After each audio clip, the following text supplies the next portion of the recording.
힘이 오히려 축복이다라는 제목으로 사사기 14장의 말씀을 가지고 하나님 말씀을 전하겠습니다. 옛날에 한 40년 전입니다. 제가 우리 사모하고 데이트할 때가 있었습니다. 40년 전이니까 한참 오래전이죠.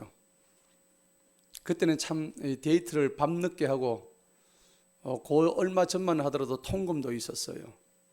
그래서 데이트를 하는데 저희가 살고 있는 이 덕천동 이쪽으로 좀 한밤중에 놀이터를 가도 안전하게 데이트를 할 수 있었어요. 그리고 지금은 헐어버렸지만 그 아파트 뒤쪽에 좀 어색한 데 가도 이렇게 데이트를 안전하게 할 수 있었어요. 어색한 데 왜 갔는지 모르겠지만은 아무튼 지금 시대하고는 많이 다른 것 같아요.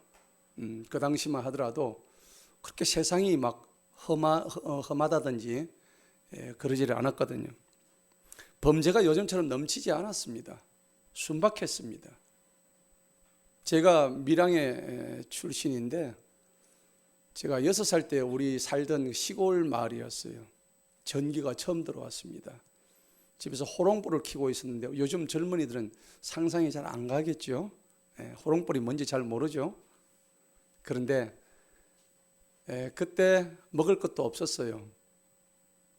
중학교 들어가니까 라면 땅이라는 과자가 나오더라고요. 얼마나 맛있게 먹었던지. 그리고 뭐 뽀빠이 이런 거 나오고요.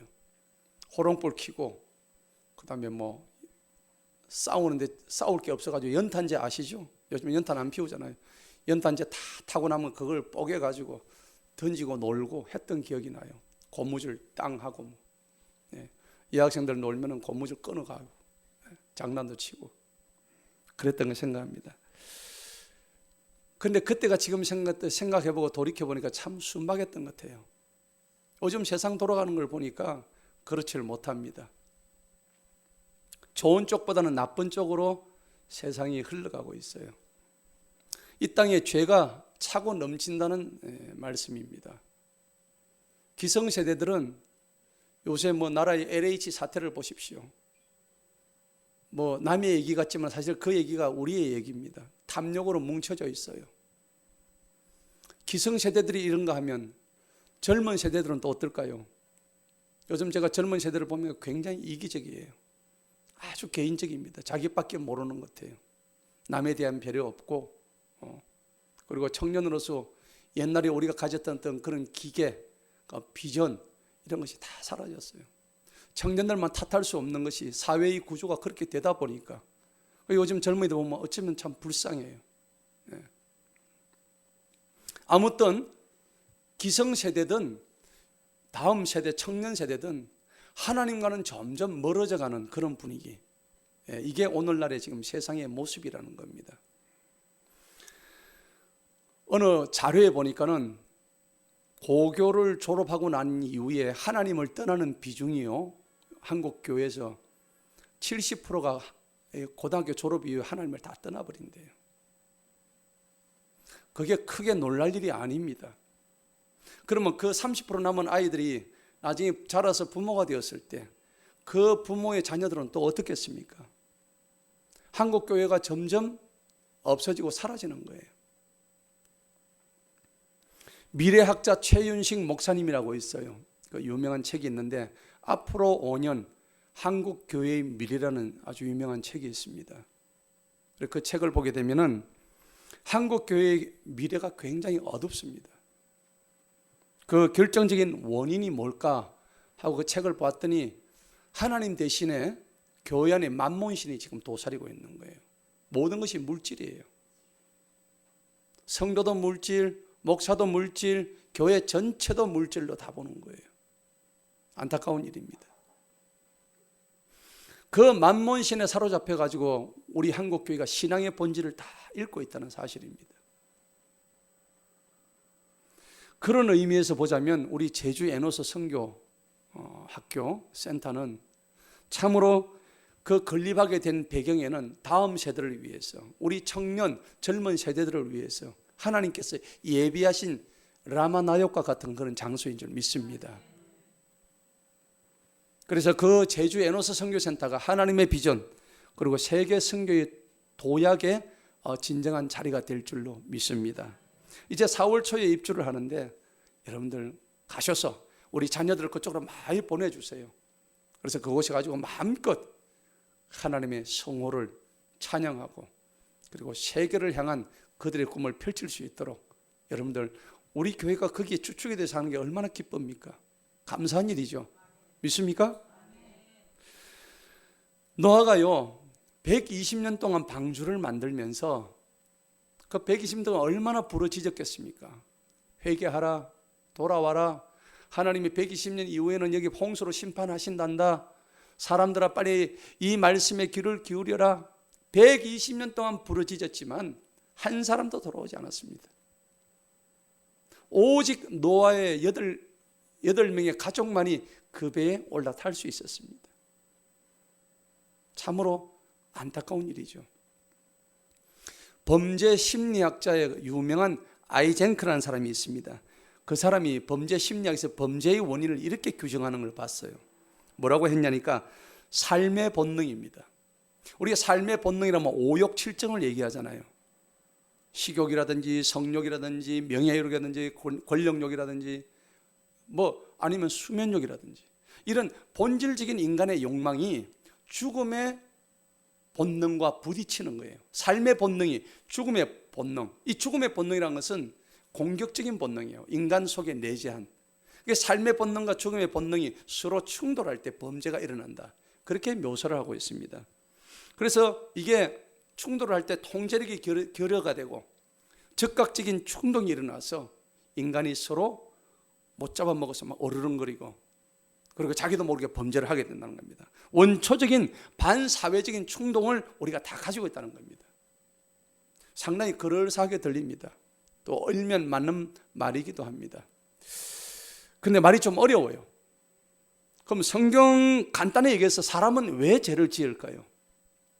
성경은 뭐라고 얘기하냐니까 범죄의 원인을 마가복음 7장 23절에서 이렇게 얘기합니다. 사람은 근본적으로 악하다고 규정하십니다. 사람의 마음에서 나오는 것은 악한 생각들과 음행과 살인과 도둑질, 탐욕, 거짓말, 교만함, 어리석음, 그리고 하나님 모독, 이 모든 것들이 사람의 마음 속에서 나와서 그 사람을 더럽히기 때문이다 라고 성경은 말씀하고 있는 거예요. 그리고 우리가 잘 아시는 로마서 3장에 가면은 모든 사람이 죄를 범하였으며 하나님의 영광을 가리웠더라 그렇게 표현되어 있죠. 그리고 로마서 3장 10절에는 의인은 없나니 단 한 사람도 없다. 이미 우리 모두는 해 아래 있는 우리 모두는 하나님 보시기에 다 죄인이라고 규정하고 있다는 사실입니다. 근본적으로 우리가 죄인이기 때문에 범죄한다는 성경은 그렇게 말씀을 하고 있는 거죠. 그러면 죄를 지어놓고 어떻게 하느냐? 우리는 죄를 지어놓고도 뻔뻔스럽게 오리발을 내밀어요. 그리고 죄를 지은 것조차도 나중에 모를 정도로 죄 속에 들어가는 거예요. 그러다가 죄를 지으면 자기가 캥겨가지고 아담처럼 저 숲을 속으로 숨는 거예요. 이게 우리가 죄 지은 사람의 특징입니다. 요즘 여러분 잘 아시는 시청률 1위 드라마가 뭐예요? 펜트하우스. 보셔서 아시겠죠? 시청률 35%를 달린다고 하더라고요. 안 본 척 가만히 앉아 계시네. 제가 그 드라마를 하도 유명하다 저도 가끔씩 봅니다. 우리 사모가 한 번씩 보거든요. 드라마 설정 자체가 사실은 있을 수 없는 그 역할 것 같아요. 있을 수 없는 얘기들이더라고요. 그걸 보니까는 그 주단태라는 사람이 악의 축이더라고요. 악의 화신이에요. 민수리 맞지? 고개를 끄덕이네. 그리고 그 드라마가 계속 반전을 거듭해요. 예. 우리의 이렇게 상상을 초월하는 그렇게 뭔가 자극적인 내용이 돼가지고 시청률이 올라가거든요. 그게 그냥 판타지, 만화 같은 내용들이에요. 그래서 막장 드라마의 절정이다 라고 규정할 수밖에 없는 드라마죠. 그럼에도 불구하고 사람들이 그것을 열심히 보고 있다는 건 뭡니까? 뭔가 좀 새로운 충격을 원한다는 얘기입니다. 웬만한 자극에는 끄떡 안 하는 현대인들의 모습을 참 비극스럽게 엿볼 수가 있는 거예요. 나쁜 줄 알면서 은근히 그것을 보고 즐기고, 심지어는 즐기는 것에서 끝나는 게 아니라 거기에 나오는 온갖 범죄의 심리를 따라서 한다는 사실입니다. 자, 이게 좀 충격적인 얘기죠. 그래서 아이젠크의 범죄의 심리학에 보니까 우리가 죄를 지으면요, 얼굴이 어둡습니다. 여러분 거울 한번 보세요. 앞에 거울 있다 자기 얼굴 한번 보세요. 내 얼굴이 밝은지 어두운지. 맞죠? 예. 그리고 죄를 지으면 자기도 모르게 주위를 두리번거려요. 그렇죠? 도둑이 제발 저리는 거예요. 그리고 뭔가에 쫓겨요. 맞은 사람보다 두드려 팬 사람이 두 발 못 뻗고 자요. 막 불안해지는 거예요. 그리고 뭔가 불만족스럽습니다. 죄를 지으면 얼굴에 드러나요. 그게 이 사람이 평화스러운 얼굴이 아니에요. 화평한 얼굴이 아니란 얘기입니다. 그리고 끊임없이 남을 의식하게 됩니다. 성경에는요, 죄란 것은 하나님의 명령과 관계가 있다, 그렇게 말씀하고 있습니다. 하나님 명령과 계명에 어느 정도 순응하는가라는 입장에서 세 가지 종류의 하나님의 종들이 있습니다. 성경에 나오는 세 가지 유형의 하나님 명령에 순응하는 종류가 있다는 얘기입니다. 첫째는요, 하나님이 명령하실 때 예, 주님 제가 따라하겠습니다 라고 즉각적으로 순종한 사람들이에요. 뭐 대표적인 사람이 모세, 아브라함, 야곱 뭐 이런 사람들이죠. 그리고 이제 두 번째는요, 아니요 하나님 나는 싫습니다 하고 도망갑니다. 하나님이 시키는 명령에 순종하지 않아요. 그래서 도망가다가 나중에 결국 하나님한테 붙잡혀가지고 직사기 얻어터져요. 대표적인 사람이 누구예요? 요나잖아요. 예, 직사기 얻어터집니다. 오늘 이 성경의 주제가 바로 삼손도 똑같은 사람이에요. 뭐가 뽑혔어요? 두 눈알이 뽑혔잖아요. 비참한 죽음을 해요. 물론 마지막에 하나님의 뜻대로 마지막에 블레셋 사람들을 쳐 죽이기는 했지만은, 여러분 두 눈알을 뽑히고 그렇게 살고 싶어요? 아니잖아요. 그런데 그나마 그래도 돌아왔잖아요. 요나나 삼손이나 이런 사람은. 근데 아예 안 돌아온 사람도 있어요. 누굴까요? 대표적인 사람이 사울 같은 사람이에요. 하나님께서 많은 기회를 주셨음에도 불구하고 그 사울은 끝까지 돌아오지 않았습니다. 예수님을 팔아먹은 누구예요? 가룟 유다. 결국 회개할 기회를 놓쳐버렸다는 사실입니다. 안타까운 일이죠. 이렇게 성경에는 여러 가지 유형의 하나님의 종, 즉 하나님께서 명령하시는 그 명령에 어느 정도 반응했는가에 따라서 세 가지 유형을 우리가 찾아볼 수 있습니다. 오늘 본문 말씀은 이 여러 가지 유형 중에서 삼손의 얘기입니다. 결국 도망가다가 붙잡혀가지고 직사기 얻어 터지고 만신창이 되고 두 눈알까지 뽑혀가지고 이렇게 된 얘기입니다. 여러분 아시다시피 삼손은 나실인이에요. 나실인이란 것은 나사렛이라는 얘기입니다. 그래서 나사렛 사람, 나실인, 이 말은 하나님 앞에 자기 부모가 서원해서 드렸다는 얘기입니다. 아마 여러분들 중에서도 자기 자녀를 하나님 앞에 드린 서원했던 그런 사람은 나실인으로 우리가 생각하실 수가 있습니다. 나실인이 이렇게 하나님께서 금지하고 있었던 게 많이 있었어요.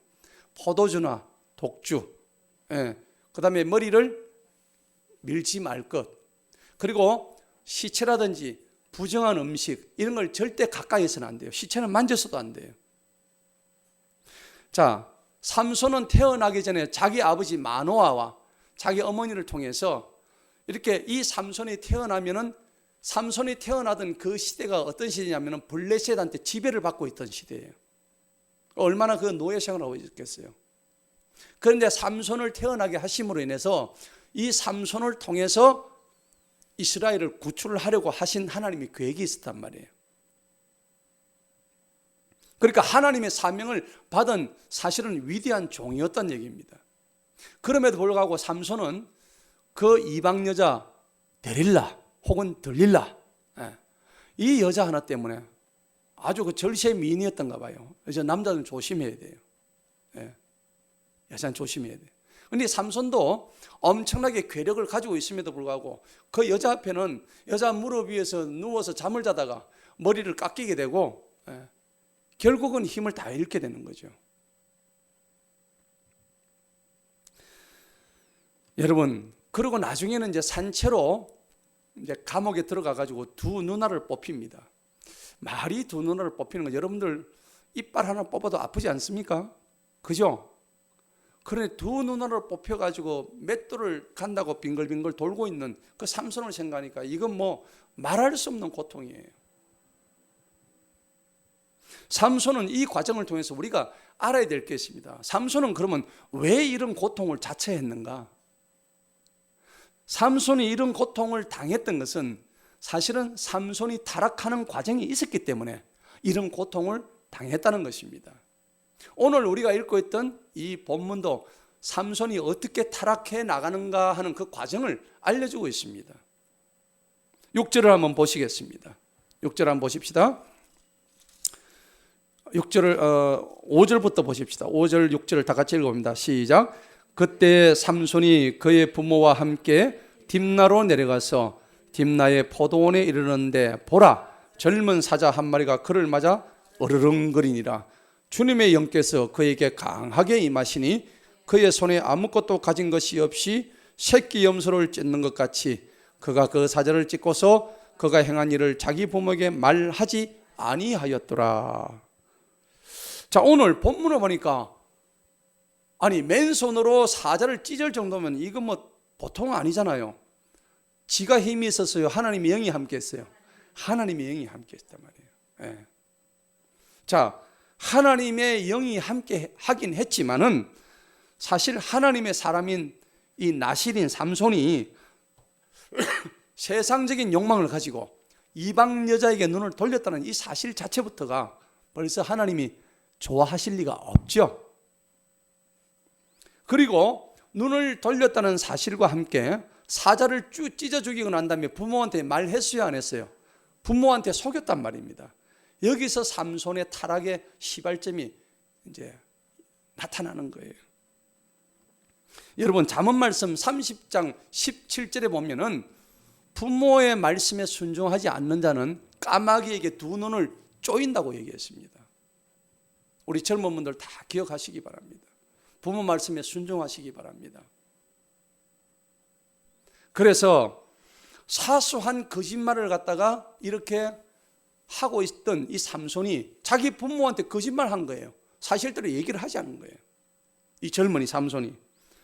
자, 그리고는 어디로 내려갔을까요? 7절을 읽어봅니다. 7절 시작. 그가 내려가서 그 여인에게 이야기하니 그녀가 삼손을 매우 기쁘게 하였더라. 자, 부모한테는 속이고 그 여자한테 찾아가니까 그녀가 삼손을 매우 기쁘게 하였더라. 자기야 잘했어. 정말 멋져. 삼손이 뿅 간 거예요. 이 여자 하나 때문에. 그러니까 어떻게 해요? 8절 한번 읽어봅시다. 8절 다 같이 시작. 얼마 후에 그가 그녀를 취하려고 다시 갔다가 그 사자의 시체를 보려고 옆길로 들어섰더니 보라, 그 사자의 시체에 벌떼와 꿀이 있더라. 자, 그 여자가 자기를 기쁘게 하니까 어떻게든 삼손은 그 여자를 취하려고 그 여자하고 한번 안아볼 거라고 다시 또 가다가 보니까 뭘 발견했어요? 지가 때려 죽였던 그 사자가 있는 거예요.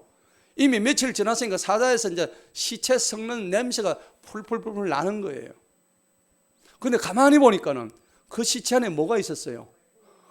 벌들이 와가지고 그냥 벌집을 짓고 거기다가 뭐 사자가 맛있다고 거기서 빨아먹고 꿀을 생산하고 있었어요. 그러니까 삼손이 그걸 보더만은 꿀에 환장을 했는지 거기 사자 시체에서 나온 벌꿀을 막 먹었던 거예요. 자, 9절 한번 읽어볼까요? 시작.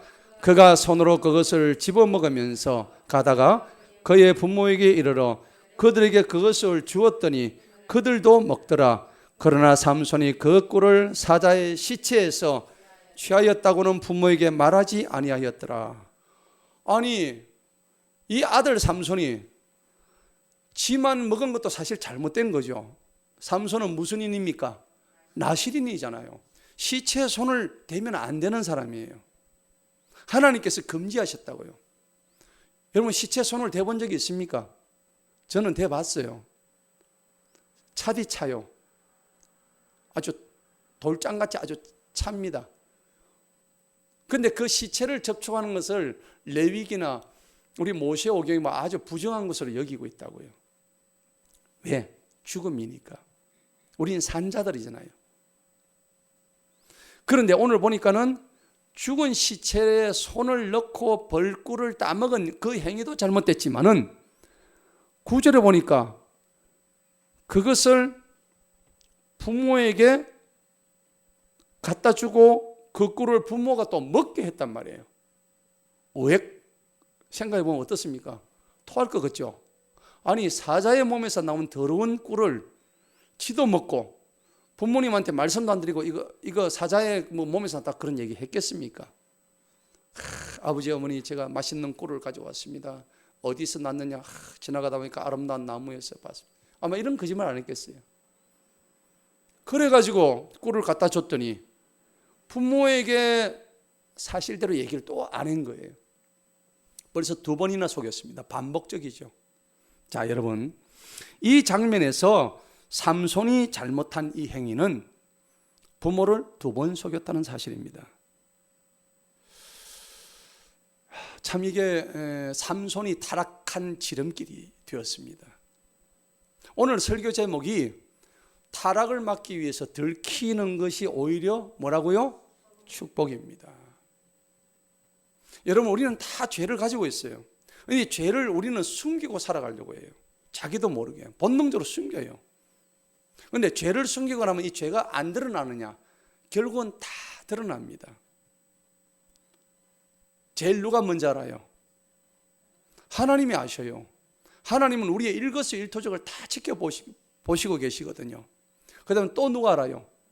내가 알아요. 내가 죄를 지었는지 안 지었는지 알아요. 양심을 영어에서 consciousness 그래요. 그러면은 같이 다 안다는 얘기입니다. 콘이라는 것은 함께 다 이런 뜻입니다. conscience, science는 어떤 우리의 과학을 얘기하는데 모두가 다 아는 내용이라는 얘기입니다. 양심을 누구나가 다 가지고 있다는 그런 뜻입니다. 그러면 우리에게는 인간에게는 양심이라는 게 있어요. 누군가 가르쳐 준 거 없습니다. 태어날 때부터 하나님은 우리에게 주신 이 선한 마음들입니다. 그런데 삼손은 이 자기 자신이 지었던 이 잘못을 들켜서 차라리 까발려는 것이 좋았는데 이걸 숨기고 있었다는 사실입니다. 오늘 여기 계신 저와 여러분들은 남의 눈을 속일 수는 있지만은 하나님 눈은 속이지 못합니다. 이 사실을 기억하시기 바랍니다. 자기가 자신에게 속은 사람의 파멸의 끝은 어디로 가느냐? 결국 지옥으로 떨어집니다. 삶 자체가 지옥이에요. 물론 나중에 들어갈 지옥은 말할 것도 없고 이 땅의 삶 자체도 지옥과 같은 삶을 사는 거예요. 여러분 하루를 돌이켜 보세요. 내 오늘 천국의 삶을 살았는지 아니면 지옥의 삶을 살았는지 여러분들 스스로가 판단할 수 있을 거예요. 그래서 오늘 본문에서 천하의 삼손이 세상 여자에 빠져가지고 자신의 신체의 비밀을 알려주는 거예요. 그 대가로 나중에 2 눈알이 뽑히고 더 이상 살아갈 수 없는 환경이 되니까 그때야 하나님의 이름을 부르는 거예요. 하나님 이번 한 번만 나에게 기회를 주옵소서. 앞을 볼 수가 없으니 그런 인간을 어디에 쓰겠어요. 그리고 그 감옥 안에서 머리카락이 다시 자랍니다. 하나님이 거기에 힘을 주시는 거예요. 하나님의 은혜가 임했습니다. 그래서 그 블레셋 왕궁의 기둥들을 잡아가지고 흔들어 버립니다. 그러니까 그 블레셋 그 다곤 신을 섬기던 수많은 사람, 수천 명의 사람들을 거기서 기둥을 흔들어 가지고 폭삭 건물이 내려앉게 하죠. 거기 다 죽어버립니다. 물론 삼손 자신도 죽어버리죠. 장렬하게 죽습니다. 아무튼 두 눈알이 뽑힌 삼손에게 하나님의 이름을 불러서 그리고 블레셋 사람을 죽일 수 있던 것은 오히려 더 큰 축복이었습니다. 여러분, 오늘 삼손은 징계를 받았습니다. 부모의 명령을 거절하고 그리고 부모에게 자신을 속이고 그 뒤에 가다가 이방 여자한테 데릴라한테 가가지고 3번씩이나 비밀을 말하지 않다가 마지막 판에 결국 꼬임에 넘어가서 자기 머리카락을 잘리우고 감옥에 갇히면서 두 눈알이 뽑히게 됩니다. 여러분, 죄를 지으면요, 징계가 빠른 징계 받는 것이 여러분 오히려 큰 축복입니다. 지금 내가 죄가 있다고 생각해 보십시다. 성경은 자기 죄가 있으면 죄값을 반드시 받는다고 말씀하십니다. 죄에 대해서는 보응이 있다고 성경은 말씀하십니다. 용서의 하나님, 용서는 하시되 죄값은 달게 받아야 됩니다. 죄값이 없어지는 것이 결코 아닙니다. 여러분, 사도행전에 보면은 초대교회에 많은 자들이 모여서 아름다운 공동체를 이루고 있었습니다. 마침 베드로 앞에 또 많은 사도들 앞에 그 사람들이 공동체에 와가지고 자기의 가진 재산을 다 내놓습니다. 내놓고 팔아서 그 공동체를 위해서 쓰는 장면이 나오는데 아나니아와 삽비라도 마찬가지입니다. 자기 재산을 다 팔아가지고 갖다 드려야 되는데 그 일부를 감추게 됩니다. 감추면서 그 아나니아와 삽비라가 사도 베드로 앞에 가가지고 너는 왜 이것밖에 안 내냐? 그렇게 할 때 아나니아는 거짓말을 하게 됩니다. 성령님을 속이게 된 거죠. 그 즉시 아나니아는 죽게 됩니다. 뒤따라 들어오던 삽비라도 마찬가지입니다. 오늘 삼손은 비록 두 눈알이 뽑혔지만은 회개하고 그래서 그의 괴력을 발휘해서 자기 민족 이스라엘을 위해서 자기 사명을 잘 감당했던 거예요. 우리는 오늘 이 본문에서 배워야 할 하나님의 몇 가지 교훈이 있는데 이것을 우리 가슴속 깊이 새겨야 됩니다. 왜냐하면 이렇게 속임 뒤에는 이 배후에는 사단과 마귀가 자리 잡고 있거든요. 속으시면 안 돼요. 그런데 오늘 이 본문의 말씀을 통해서 우리가 배워야 될 교훈이 몇 가지가 있는데 첫째로 뭐냐니까 죄를 지으면은 묶인다는 사실입니다. 줄로 꽁꽁 묶여요. 체인에 꽁꽁 묶이듯이 묶여버립니다. 죄는 사람을 묶는 특성이 있습니다. 자기도 모르게 묶여서 꼼짝할 수 없게 만드는 것이 바로 죄입니다. 그 자리를 벗어나려고 해도 줄에 묶여있기 때문에 벗어날 수가 없어요. 죄가 반복됩니다. 계속돼요. 오늘 삼손처럼 계속 반복이 되는 거예요. 바둑을 둘 때 패착을 두는 그와 같이 계속적으로 악수를 두게 되면 결국은 그 판을 끝내게 되는 거죠. 반복되는 죄의 특징이 뭐냐면 정상적인 생활을 방해합니다. 그리고 당연히 내가 행하던 일마저도 귀찮게 만들어버립니다. 그게 반복되는 죄의 특징입니다. 그리고 내가 하나님으로부터 받았던 은혜를 순식간에 날려버립니다. 그것이 은혜가 아니고 나에게는 부담스럽고 거추장스러운 짐이 되어버립니다. 그러니까 우리가 초심으로 돌아가자는 얘기가 있는데 참 힘든 거예요. 세상에서 사람을 묶고 있는 너무나 많은 종류의 죄가 있는데 그리스도인 또한 거기서 자유롭지 못합니다. 늘 묶여 있기 때문에 교회를 나오고 하나님을 믿는다고 하지만 오히려 세상 쪽에 더 가깝다 보니까 묶여 있는 거죠. 잠언 5장 22절에 뭐라고 했냐니까 악인은 자기의 죄에 자기 악에 걸리고 그 죄의 줄에 매인다라고 표현되어 있습니다. 그래서 그가 훈계를 받지 아니함으로 인해서 죽는다 그렇게 말씀하십니다. 삼손이요 나실인으로서는 해서는 안 되는 시체를 만지는 짓을 저질렀지만은 들켰을까요? 안 들켰을까요? 안 들켰습니다. 안 들킨 게 문제가 됐단 말이에요. 차라리 들키면 더 나았을 것인데 자기 부모를 깜짝같이 속였어요. 잘 넘어갔습니다. 삼손의 입장에서는 아주 다행스러운 일이었습니다. 그러나 다행한 일처럼 보이던 그 사실이 삼손을 죽이는 화근이 되어버렸습니다. 삼손은 왜 갈수록 점점 더 타락의 길로 치달을 수밖에 없었는가? 그것은 들키지 않았기 때문입니다. 오늘 저와 여러분의 마음속에 죄가 있다면 차라리 들키시기 바랍니다. 사사기서의 삼손과 관련해서 제일 먼저 등장하는 것들이 첫눈에 이방 여자의 미모에 반해서 그 미숙함이 가득한 여자 문제 때문에 결국 블레셋 여자와 결혼까지 하게 되는 이 삼손의 문제가 얼마나 많은 죄를 저지르게 하는 것을 알 수가 있는 겁니다.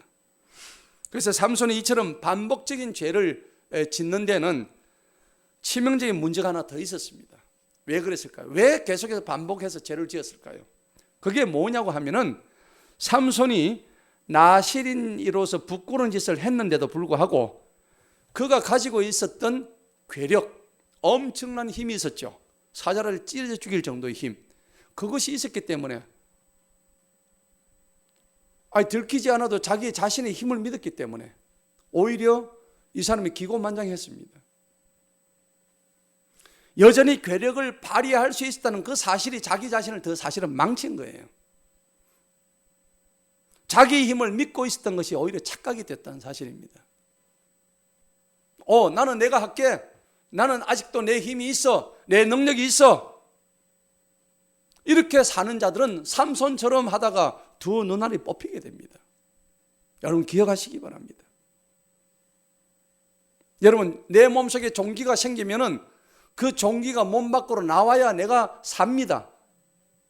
여러분 죄가 들켜야만이, 죄가 드러나야만이 치료받습니다.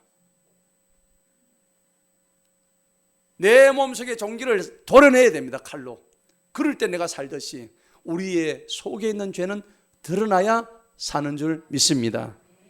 여러분 아버지 총애를 받던 요셉 같은 경우에 여러분 형들이 노예로 판지 13년이 지났어요. 그렇게 오랜 세월 하나님은 형들이 지은 죄를 절대로 내버려 두지 않았습니다. 안 들킬 줄 알았죠. 감쪽같이 속였잖아요. 누가 어떻게 알아요? 아버지 야곱이 어떻게 절대 알 수가 없죠. 그런데 그 땅에 가뭄이 들고 기근이 들고 먹을 식량이 없으니까 결국 누구를 찾아가요? 자기가 팔아먹었던 요셉으로 가긴단 말이에요. 누가 하셨어요? 하나님이 하시는 거예요. 이게 바로 하나님의 의입니다.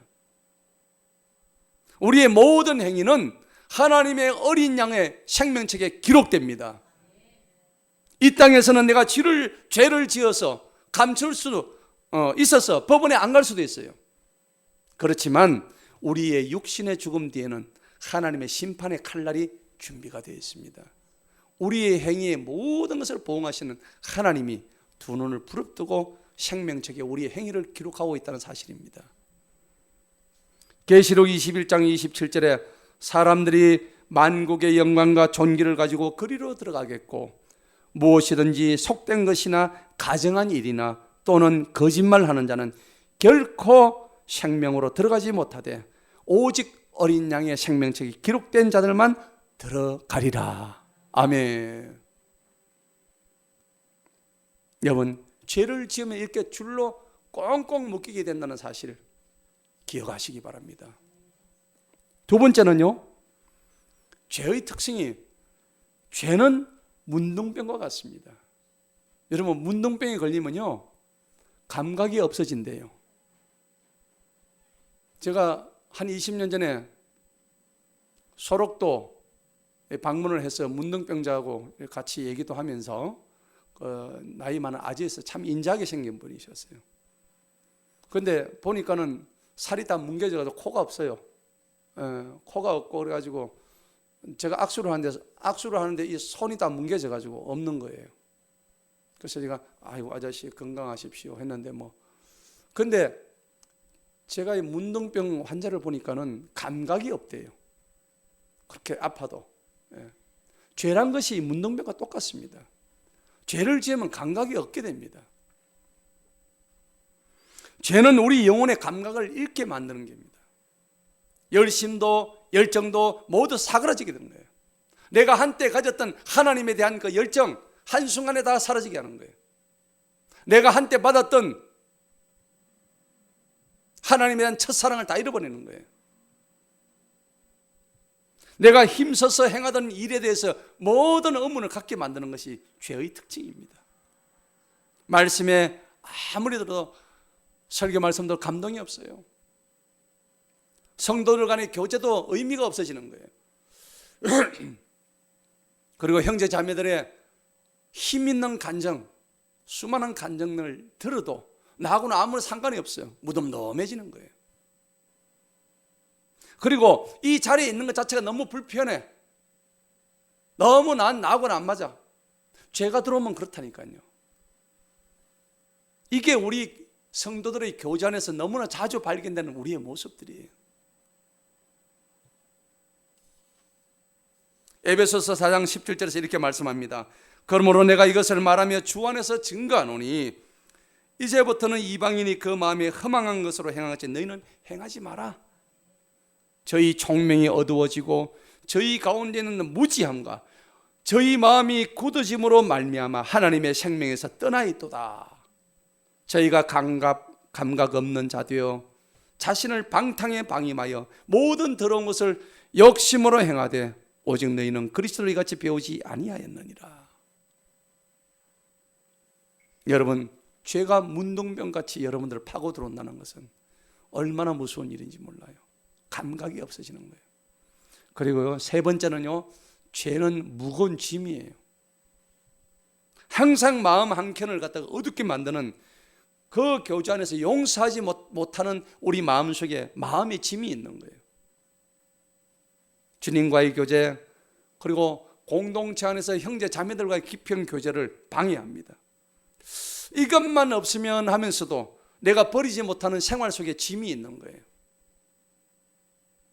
머릿속을 복잡하고 혼미하게 만드는 행동도 하지 못하면서 쌓여만 가는 내 머릿속의 짐, 이게 죄입니다. 시편 38편에서 이렇게 말씀합니다. 3절에 주의 진노로 내 살에 성한 곳이 없사오며 나의 죄로 인하여 내 뼈에 평안함이 없나이다. 내 죄악이 내 머리에 넘쳐서 무거운 짐과 같대요. 내가 감당할 수 없나이다. 시편 38편 3, 4절의 말씀이에요. 그리고요, 네 번째는 죄는 뭐와 같으냐? 누룩과 같습니다. 여러분, 누룩 아시죠? 빵 만들 때 누룩을 넣으면 어떻게 돼요? 빵이 막 부풀어 터지죠? 아름다운 빵이 됩니다. 그런데 누룩의 특징은 쉽게 부풀고 번지게 만드는 건데 죄도 똑같은 거예요. 죄가 우리 속에 들어오면 이 죄가 우리를 부풀게 만들어요. 아주 허장성세 돼가지고 결국 이 죄가 우리의 영혼을 죽인다는 사실입니다.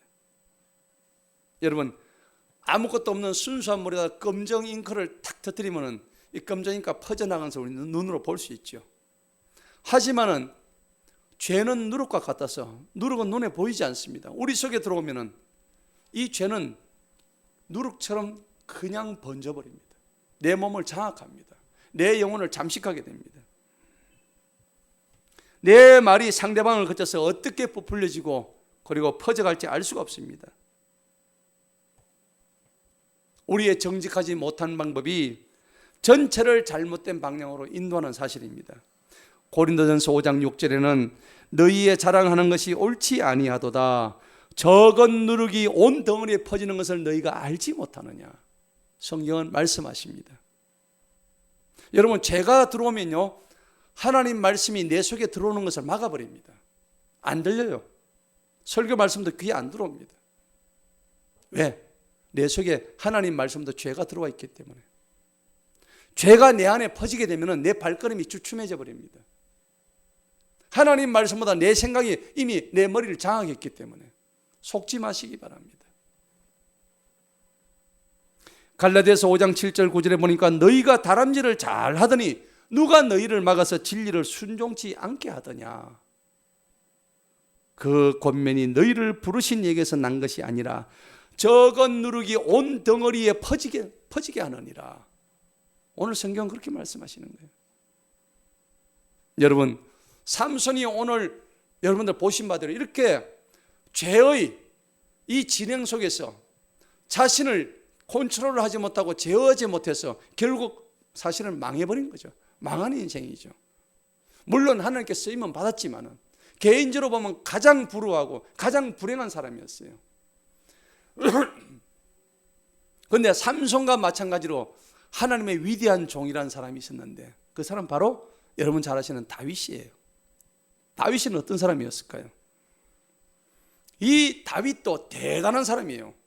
죄로 치자면 삼손보다 더한 사람이에요. 왜? 마누라 놔두고 어느 날 옥상에 가지고 저기 달빛에 목욕하는 여자를 보더만은 갑자기 눈이 뺑 돌아버렸죠. 그래서 남의 여자를 데려오라 해가지고 그 여자와 간음을 합니다. 그리고 그 여자가 임신을 하게 돼요. 애를 가지게 돼요. 여러분, 다윗은 성경에 어떤 사람이냐면 하나님의 마음에 합한 사람이라고 그랬다고요. 하나님의 마음에 합한 사람도 그렇게 죄를 짓는다고요. 하물며 우리 같은 범인이 어떻겠습니까?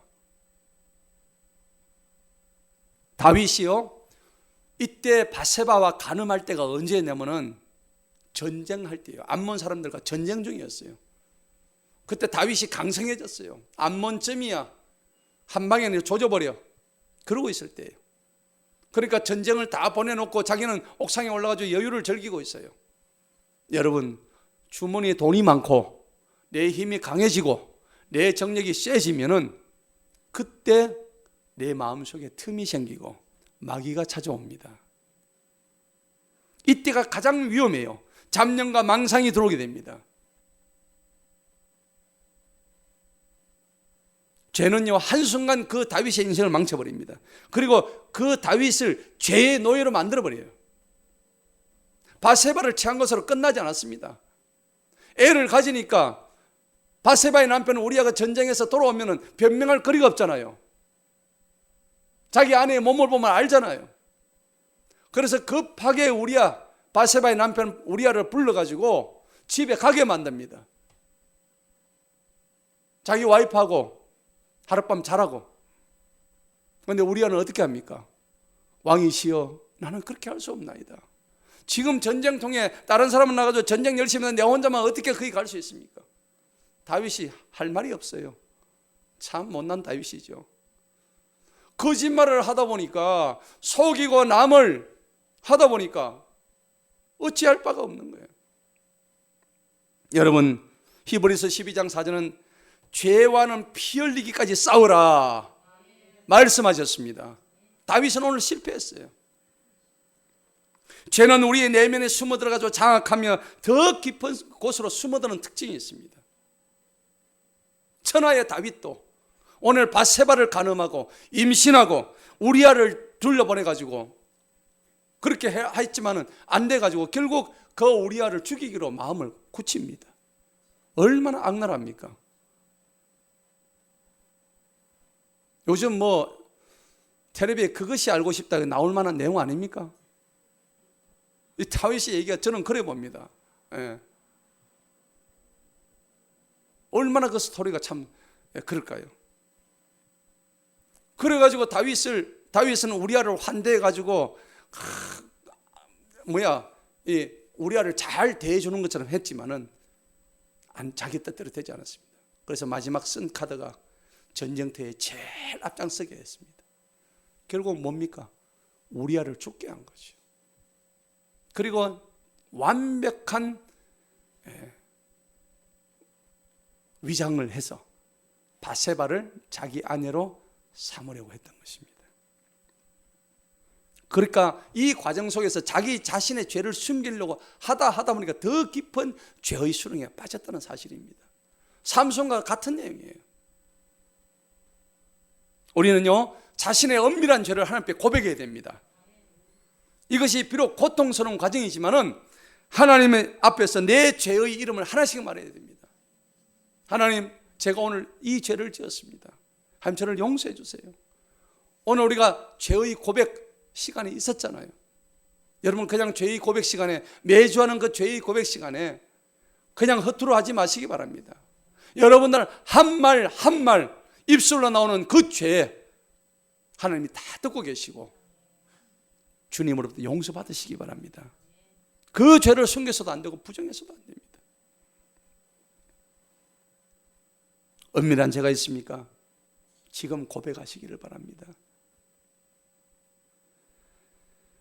그리고 죄는요, 사람의 마음과 감각을 자꾸 둔하게 만들어서 종국에는 죄를 먹고 삽니다. 먹는 것이 죄밖에 없는 거예요. 우리의 무뎌진 마음은 하나님의 생명의 말씀이 들어옴으로써 깨워질 수 있습니다. 불타는 기도로, 열렬한 찬양으로 우리의 심령, 우리의 얼어붙은 심령을 기도로 넣게 됩니다. 서로 돌아보고 내 혼자서는 힘듭니다. 여러분들 자기 혼자 신앙생활을 하는 사람은 독불장구입니다. 안 됩니다. 신앙생활은 같이 해야 됩니다. 내 형제의 고통을 같이 눈으로 보고 저 사람한테 내가 배울 거는 배우고 또 내 자신한테 제거할 것은 제거하고 그럴 때에 나의 신앙이 자랄 수 있습니다. 우리는요, 다윗처럼 행동하지 않으려고 장담할 수 없습니다. 언제든지 죄의 유혹이 우리 그리스도인에게 덮칠지 모릅니다. 결국 다윗은요, 자기 힘으로는 이것을 통제가 될 수가 없었어요. 결국 하나님이 누구를 보내셔요? 선지자 나단을 보내십니다. 하나님께서는 선지자 나단을 이미 예비하셨습니다. 다윗에게 경고를 날립니다. 너 계속 이렇게 하면 죽어. 하지만 다윗은 역시 위대한 사람이죠. 선지자 나단의 경고를 어떻게 해요? 즉시 받아들입니다. 여러분, 죄의 고백할 때 그 고백을 다시 한번 또 반복적인 결과로 가져가지 마시고 내가 죄를 고백했을 때, 내 죄를 토설했을 때 즉시 하나님의 경고를 받아들이시길 축원합니다. 물론 다윗은요, 용서받았지만은 그 죄값을 톡톡히 치르고 말았습니다. 자기 아들 압살롬을 통해서, 또 바세바와의 낳았던 그 자식이 죽음으로 인해서 그 고통스러운 날들을 다윗은 보내게 됐다는 사실입니다. 여러분, 지금 내가 지었던 죄가 있으면 그 죄값을 치르지 않을 수 없습니다.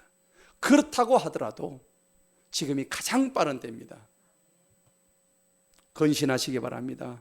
베드로전서 5장 8절에 마귀가 우는 사자같이 두루다니며 삼킬 자를 찾고 있다고 그랬어요. 유혹의 자리를 피하시고 엄밀한 죄를 경계하시고 방심하지 마시기 바랍니다. 예레미야 17장 9절에 만물보다 거짓되고 심히 부패한 것은 마음이라 누가 능히 이를 알리오마노. 유명한 영국의 로이드 존스 목사님이 영적 광명이라는 책에서 이렇게 얘기합니다. 사람은 그 점을 스스로 알지 못합니다. 사람은 모순 덩어리입니다. 자신에 대하여 부단하게 속고 있습니다. 바로 그것이 죄의 가공할 특징입니다. 사람은 자신에게 속은 일을 가장 크게 당하는 존재입니다. 다른 사람들에게 속아 넘어가는 것보다 자신에게 속는 것이 더 많습니다. 죄는 사람 자신이 스스로에게 속게 만드는 것입니다. 오늘 아침에요, 우리 산모가 제가 설교 준비 마무리하고 있는데 여보, 물고기가 한 마리 죽었어요 그런 거예요. 에? 뭔 물고기? 저희 집에 우리 권사님이 주신 그 항아리에 담아놓은 조그만 물고기들이 몇 년 전에 주셨는데 잘 키웠거든요. 한 마리 저한테 아주 소중해요. 제가 밥을 넣어주고 물을 갈아주고 하는데 오늘 그러니까 갑자기 그 얘기를 해서 제가 보니까는 물고기가 물 밖에 튀어나와 죽었던 거예요. 근데 제가 버리려고 보니까 얘가 마른 멸치처럼 바짝 말라 있는 거예요. 그냥 막 손톱만한 얘건데. 근데 그 녀석이 얼마나 이쁜지요. 걔가 유영을 하면은 꼬리가 얼마나 아름다운지. 걔를 제가 특별히 또 좋아했던 애예요. 근데 걔가 또 특징이 있어요. 얘가 힘이 넘쳐, 힘이 넘쳐가지고 다른 물고기는 꼬리를 쫓아가고요. 다른 애들은 막 피해 다니고 이랬던 애예요. 그래서 내가 요 녀석 봐라, 참 힘도 좋네. 그런데 오늘 아침에 내가 보니까는 그 물고기가 죽어 있어요. 너무 마음이 내가 아프더라고요. 진짜 미물이지만은.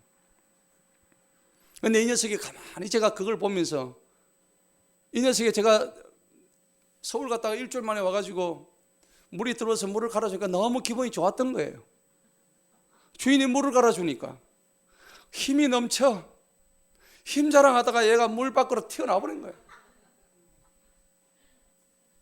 세상에, 여러분 힘 자랑하지 마시기 바랍니다. 물고기는 물을 떠나면 죽습니다.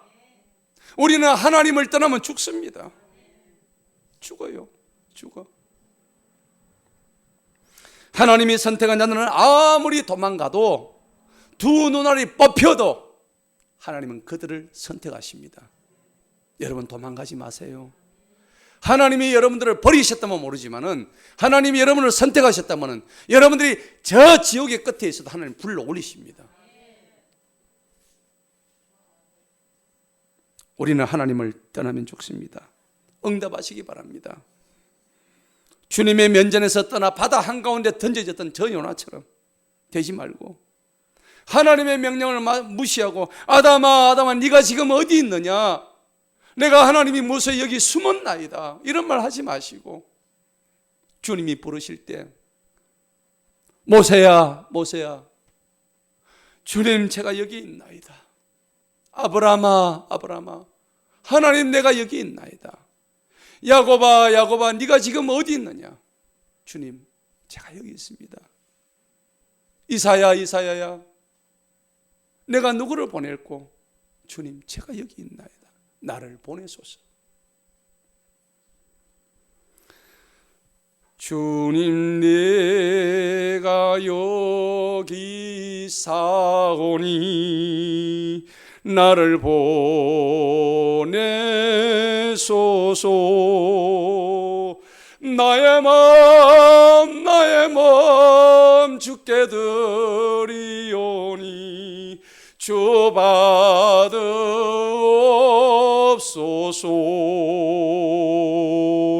주님 내가 여기 있사오니 나를 써주소서.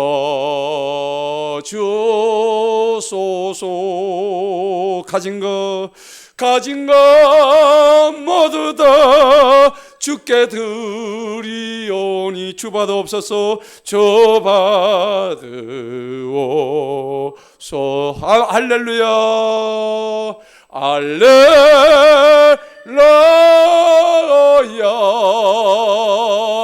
할렐루야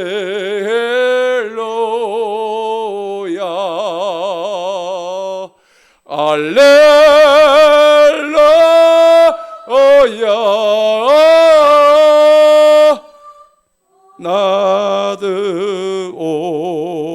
나드옵소서. 나를 받으옵소서.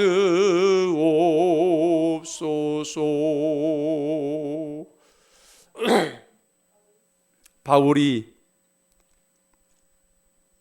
다메섹 도상에서 눈이 멀게 됐습니다. 그때 하나님은 아나니아를 불렀습니다. 아나니아야 아나니아야 네가 지금 어디 있느냐. 주님 지금 내가 여기 있나이다. 나를 써주옵소서. 너는 가서 바울에게 안수해라. 두 눈이 떠지시도록. 오늘 말씀을 맺겠습니다. 하나님의 부르심에 즉시 응답하는 그리스도인들이 되시기를 축복합니다. 더 이상 죄를 숨기지 마시기 바랍니다. 만약 우리가 죄를 숨기다면 숨긴 만큼 되돌릴 수 없는 억울한 삶을 살게 될 것입니다. 차라리 죄를 들키는 게 복인 줄 아시기 바랍니다. 죄를 빨리 토설하시고, 죄는 우리 몸을 죽이는 독인 줄로 기억하시기 바랍니다. 다 같이 눈을 감읍시다. 아버지, 우리 어머니 이 시간에 우리 주님의 십자가를 생각하십시다. 내 죄 위에 십자가에 달리신 우리 주님의 고통과 그 고독과 지어가신 사랑을 생각할 때 다시 한번 겸손히 주님 앞에 나가기를 원합니다. 주님의 십자가에 이제 내가 달리겠습니다. 주님, 나의 죄가 컸습니다. 내 죄가 컸습니다. 죄 중에 죄는 하나님을 멀리한 죄였습니다. 가던 길을 돌이키지 않는 나의 죄를 용서하여 주옵소서. 하나님을 알려고 하지 않던 나의 죄악을 용서하여 주옵소서. 성령님을 내 안에 모시지 않았던 그 죄를 용서하여 주옵소서. 아직도 내 속에 나도 모르는 내가 있어. 내 속에 내가 너무 많아. 그것이 싫은데도 물리치려고 하지 않았던 나의 붉은 죄악들을 이 시간 돌아보고 용서하여 주옵소서. 주님, 하나님께 고백하시기 바랍니다. 죄의 용서를 비시기 바랍니다.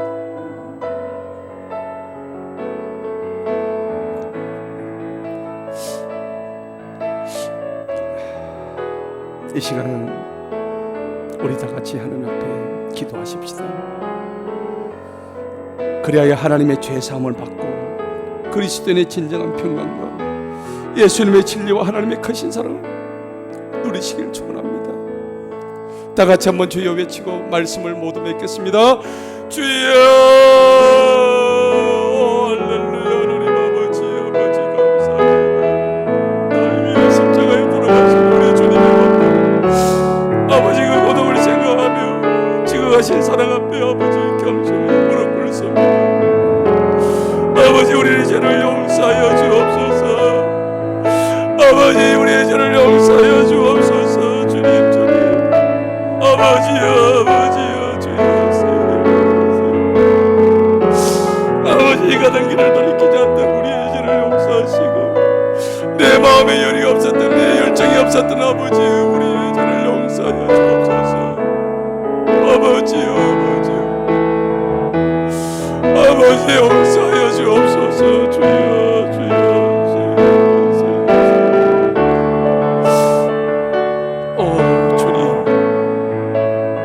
아버지, 이 시간 기도합니다. 우리의 죄를 주님 앞에 고백하오니 용서하시고 은혜의 제사함 받고 그리스도의 진정한 평강 가지고 예수님의 진리와 사랑 안에서 우리 모두 주님과 더불어 영원토록 동행할 수 있는 은혜의 자녀가 되게 하여 주옵소서. 예수님의 이름으로 기도하옵나이다. 아멘. 우리 다 같이 일어서셔서 좋으신 하나님 부르시고